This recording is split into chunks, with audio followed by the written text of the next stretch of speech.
finish your game. How happy were you with that? Well, that's always the goal, and we ran the ball quite a bit, which is always good, right? Having success. And the other thing we did is we stayed ahead of the chains. We didn't have a ton of third and longs, so that helps. You're able to get the ball a little bit quicker. Quarterback did an unbelievable job of taking what was there, checking it down, run if you need to, and the guys did a nice job protecting it. Tyler talked after the game about kind of switching up some of the calls and him helping out Parker on the road, with the noise and everything.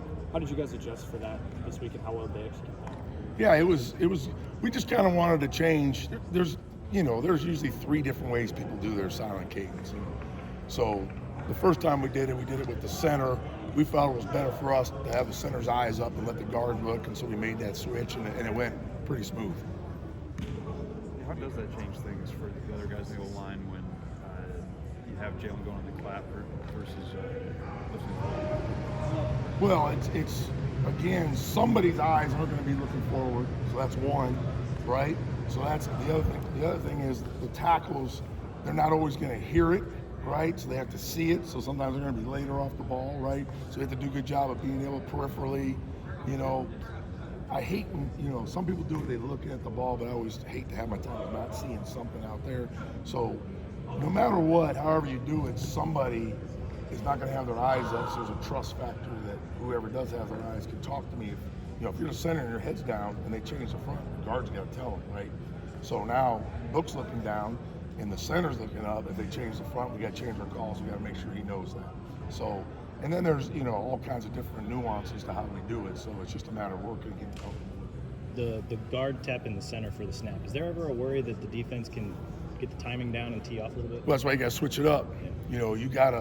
You gotta be able to switch up the timing, and it's not necessarily just the tap. There's other things to switch it up, and then you also got to be able to do it on a 2, and you got to be able to freeze it. And there's all those things you got to do so they can't tee off on you. Exactly.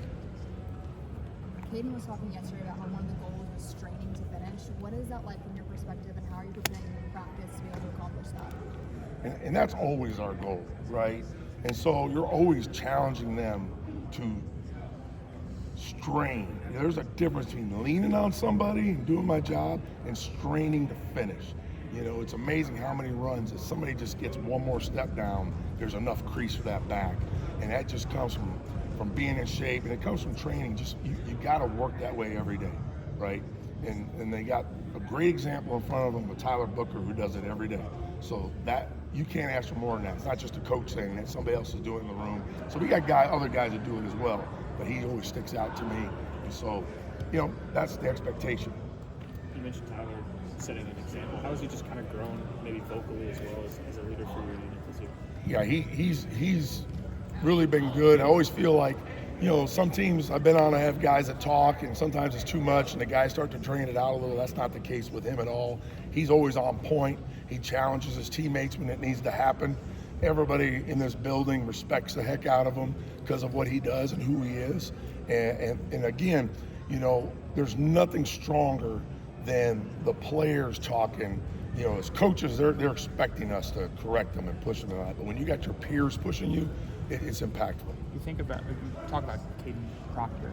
Came in, looks like a tackle, highly regarded, 5-star guy, struggles in kind of last year. I'm curious, with those 5-star guys that may look the part, is it an easy transition? What's kind of like the moment or what do they have to learn in that that winter period to be like, they may look like it, but this is how you develop to be that 5-star tackle at this level? It's never easy. I don't care how good you are. When you go from high school to this level, it's a huge jump. Yeah. There's nothing you're going to do to simulate this in high school. I don't care, where you play at, right? Yeah. So there is a process to it, and it's not just physical, it's mental. Like when you grow up and every time you played football till you got here, you were the best guy on the field every day, right? And now you get here and everybody was that. Yeah. And so mentally, can you handle when you do get beat? It's not going the way that it did for you. Can you fight through that and bounce back, right? That's the key. I thought that was one thing that stood out to me about him last year watching the film is, he had some rough moments, but he never really gave up or gave in, and so that told me something about his mental makeup. And so confidence, when you said when's the change, as you start to get better and you start to feel comfortable and you start to win those blocks instead of losing them, that's when it changes, right? Once you start getting your confidence, you can do this. Is that something high schoolers realize? like when they're the top guy, or is that something that you basically have to learn by? Some of them do, some of them don't, right? And that's okay. You want them to be super confident when they come in here they can do it, right? That's okay. But again, it's like anything else in life that you do, you know, people can tell you and prepare you for it, but until you actually do it, it's not real, right? Yeah. And that's just part of the deal. How would you explain the step forward in the running game over the last couple of games? You know, I just think that the commitment to running the ball, and I say that to say that, you know, we challenge each other to be better. You know, you look at the Missouri game, first few runs weren't great, you know, people load the box, whatever it may be, but understanding that, you know, and I said that I think last week, that sometimes those 2-yard runs end up becoming 4, 6, 8, 10-yard runs or explosives as the game goes on. So trusting it, you know, some of it's the flow of the game. You know, our defense has been doing an unbelievable job, so they get you in a situation where you feel confident that we can run the ball, do what we got to do, and worst case scenario, we're punting, we can live another day, right? So it all ties together. You know, I just think it's we've got a lot of great athletes on this team. Everybody wants the ball, deserves the ball. You got to be balanced to be successful. So I just think we've been able to have some success running the ball because we've really tried to do it successfully as far as just compounding runs and stuff like that. But also we can't be one-dimensional. So it's been good. The confidence is growing in the run game. What is the Last communication like between Jalen and your offensive line during practice, and what do you think you like from that? The communication from Jalen and the O-line. Yeah. I think it's good. You know, he comes in our meeting room just about every day. You know, they have a little dinner they do on Thursday nights. They're a close group. You know, quarterback wants to make sure the O-line loves them, right? Because they are protecting them.